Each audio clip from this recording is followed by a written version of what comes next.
Барша ұстаздарды шын жүректен ұстаздар мерекесімен құттықтаймын және де құттықтай отырып, өзімнің сынып жетекшім Озғанова Райхан Тұржанқызына тілек білдіргім келіп отыр.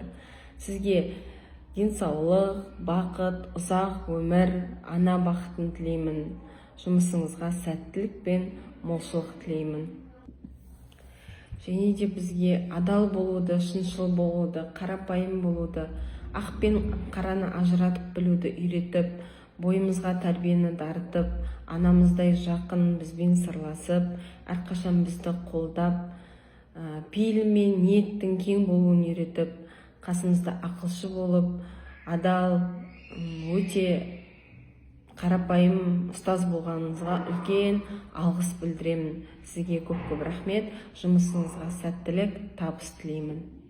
Қабай Әшімбаев атындағы 11-ші лицей ұжымын Ақтау қаласындағы нөмірі 1-ші емхана қызметкерлері ұстаздар күнімен шын жүректен құттықтаймыз. Білім мен тәрбиенің аса маңызды жолында сарқылмас күш-қуат, шығармашылық, шабыт пен зор денсаулық тілейміз.